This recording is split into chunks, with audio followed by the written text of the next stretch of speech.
ამბობენ, რომ თუ კი თქვენ პარანოია გჭირთ, ეს ჯერ კიდევ აღნიშნავს, რომ არ გითვალთვალებენ. რა თქმა უნდა, ეს ხუმრობაა, თუმცა ყველა ხუმრობაში ხომ ხუმრობის მხოლოდ მცირე წელია და ყველაფერი დანარჩენის სიმართლეა. შეთქმულების თეორიები ზოგჯერ ნამდვილი აღმოჩნდება ხოლმე. მაგალითად, დღეს დადასტურებულად ვიცით, რომ ცენტრალური სადაზვერვო სამმართველო მართლა უთვალთვალებდა ჰემინგუეის. ბრიტნი სპირსი კი მართლა იყო საკუთარი მამის მძევალი. ისტორია კი, რომელსაც ახლა მოგიყვებით, გერმანიის ფედერაციულ რესპუბლიკაში მოხდა.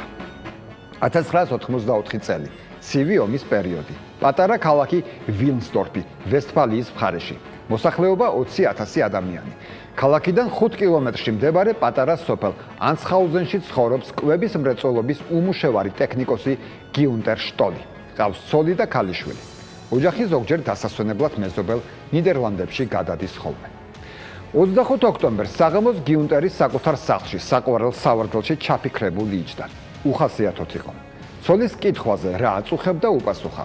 ძალიან მეშინია, გონია რომ რაღაცას მიპირებენ, ისინი მომკლავენ. თუმცა გიუნტერმა ცოლს ვერ აუხსნა, ვინ იყვნენ ისინი, ვინც მის მოკლას აპირებდა. იქამდე ცოლს გიუნტერისთვის პარანოიული მიდრეკილებები არ შეუმჩნევია.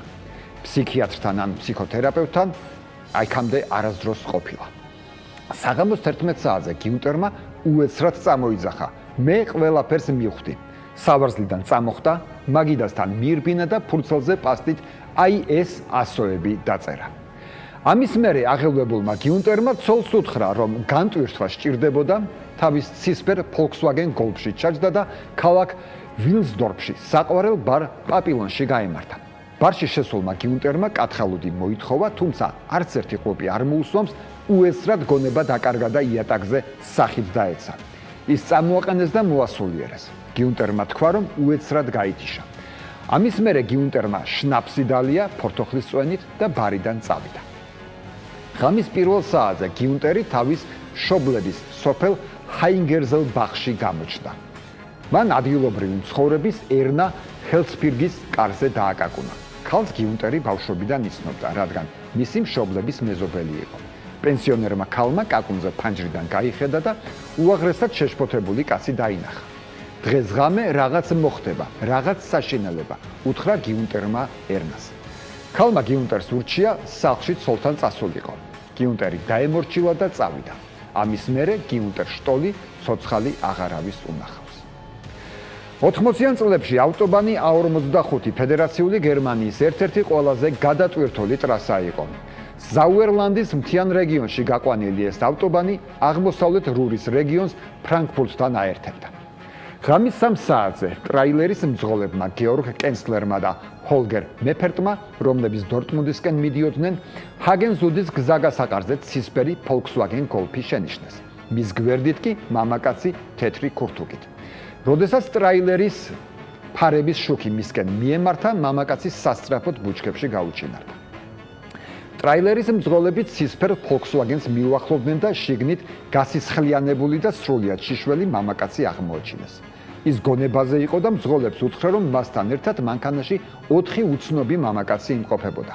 მძღოლებმა სასწრაფო და პოლიცია გამოიძახეს. დასისხლიანებული მამაკაცი საავადმყოფოში წაიყვანეს, თუმცა გზაში კაცი გარდაიცვალა. მიხვდებოდით, გარდაცვლილი მამაკაცი გიუნტერ შტოლი იყო.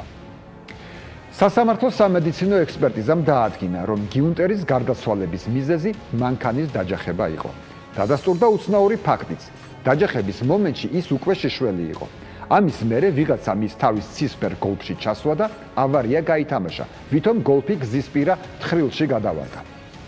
სხვა მანქანის დაჯახების კვალი ცისფერ გოლფსაც ეტყობოდა. გიუნტერის ტანსაცმელი და ფეხსაცმელი მანქანაშივე იპოვეს. სხვა ადამიანის თუ ადამიანების რაიმე კვალს ვერ მიაგნეს.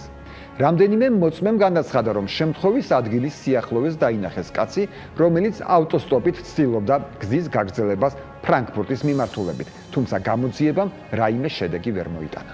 და რას ნიშნავდა იდუმალი წარწერა, რაც გიუნტერმა სახლიდან სამუდამოდ წასვლის წინ ფურცელზე საჩქაროდ დაწერა. მსოფლიოს არც ერთ ენაში ასეთი სიტყვა არ არსებობს. თუ ვივარაუდებთ, რომ 100G სინამდვილეში 6-იანს აღნიშნავს, ეს შესაძლოა რუმინული რადიო საძახისი იყოს. თუ გავითვალისწინებთ აპოსტროფს G-ს და T-ს შორის, ეს სიმბოლოები შესაძლოა ჰოლანდიურ საავტომობილო სარეგისტრაციო ნომერს შეესაბამებოდეს. თუ 102-ს წავიკითხავთ როგორც ნულს, შესაძლოა ეს ნატოს ძველი სამხედრო კოდი იყოს, რაც ამერიკული ჯარების გერმანიიდან ბენილუქსის ქვეყნებში გადაადგილებას აღნიშნავს. წარწერის პირველი 300 კვების მრეწველობაში ხშირად იოგურტს აღნიშნავს. TZE კი ერთ-ერთ არომატიზირებელ დანამატს აღნიშნავს. თუმცა ვერც ერთი ვერსიის შემოწმებამ ვერანაირი შედეგი ვერ მოიტანა. ვინ იყო 4 მამაკაცი, ვისაც გიუნტერი სიკვდილის წინ ახსენებდა? რისი ეშინოდა მამაკაცს, რომელსაც პარანოიკული შეტევა არასდროს ჰქონია და მაინც რას ნიშნავს ეს საიდუმლო წარწერა? ეს დღემდე არავინ იცის. გუჩის მოდის იმპერიის დამაარსებლის შვილიშვილის მაურიციო გუჩის და პატრიცია რეჯანის ქორწილზე იტალიაში საუბრობდა ყველა. რუდოლფო გუჩის მემკვიდრემ და ფლორენციელმა ლამაზმანმა საბოლოოდ ერთად 18 წელი იცხოვრეს. ყველაფერი კი კაცის ღალატმა დაანგრია. შურის მაძიებელმა ქალმა კი, რომელსაც არ სურდა არც ქმრის დაკარგვა, არც ფულის და არც გავლენის, გადაწყვიტა უკიდურესობაზე წასულიყო და მკვლელობა შეუკვეთა.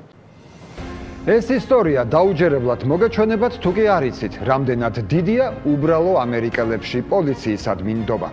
ყოველწლიურად ამერიკაში ბოროტმოქმედები ათასობით დანაშაულს ჩადიან იმით, რომ თავს პოლიციელებად ასაღებენ.